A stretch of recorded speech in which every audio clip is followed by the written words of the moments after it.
Hi అందరికీ. ఈరోజు ఎంతో టేస్టీ అయిన క్రంచీ అయిన పకోడీ ఎలా ప్రిపేర్ చేసుకోవాలో మీకు ఈ వీడియోలో పూర్తిగా చూపిస్తాను. అదేనండి, దీనిని గట్టి పకోడీ కూడా అంటారు. నేను చెప్పినట్టుగా ట్రై చేయండి, టేస్ట్ మాత్రం సూపర్ వస్తుంది. వీడియో మొత్తం చూడండి, అప్పుడే మీకు పూర్తిగా అర్థమవుతుంది.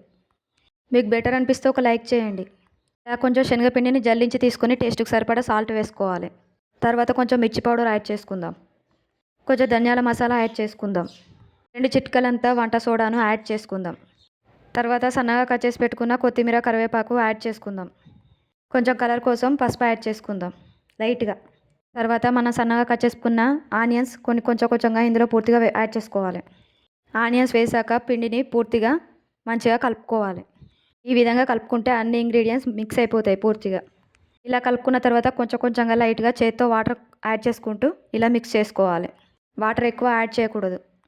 చూడండి, ఈ విధంగా పూర్తిగా కలుపుకొని పక్కన పెట్టుకోవాలి. స్టవ్ ఆన్ చేసుకొని కడాయి పెట్టుకొని ఆయిల్ హీట్ ఎక్కాక ఇలా నేను చూపిస్తున్న విధంగా స్ప్రెడ్ చేయాలి. చిదిమినట్టు పకోడీని మొత్తం ఇలా ఆయిల్ మొత్తంలో స్ప్రెడ్ చేసుకుంటూ ఉండాలి. ఇలా చేత్తో జల్లించడం వల్లనే విడివిడిగా మంచిగా వస్తాయి. 2 వైపులా మంచిగా కాలనివ్వాలి. ఇలా గరిటెతో అవి వేగే వరకు కలుపుతూ ఉండాలి. నురుగా అనేది మొత్తం పోయి ఇట్లా పైకి మంచిగా తేలిపోవాలి. ఇలా 2 వైపులా మంచిగా కాలనివ్వాలి. చూడండి ఎంత బాగా వచ్చిందో గట్టి పకోడీ. కొంచెంగా తీసుకొని వేరే ప్లేట్లోకి మొత్తం షిఫ్ట్ చేసుకుందాం. తర్వాత అదే ఆయిల్లో మనం మిగిలిన పిండిని మొత్తం ఇలా జల్లించుకుంటూ తీసుకోవాలి. 2 వైపులా పూర్తిగా కాలాక వేరే ప్లేట్లోకి తీసుకొని సర్వ్ చేసుకుంటే సరిపోతుంది. ఎంతో టేస్టీ అయిన క్రంచీ అయిన పకోడీ, గట్టి పకోడీ రెడీ అయిపోయింది. కనుక మీకు నచ్చినట్టయితే ఒక లైక్ చేసి సబ్స్క్రైబ్ చేసుకోండి. Bye bye.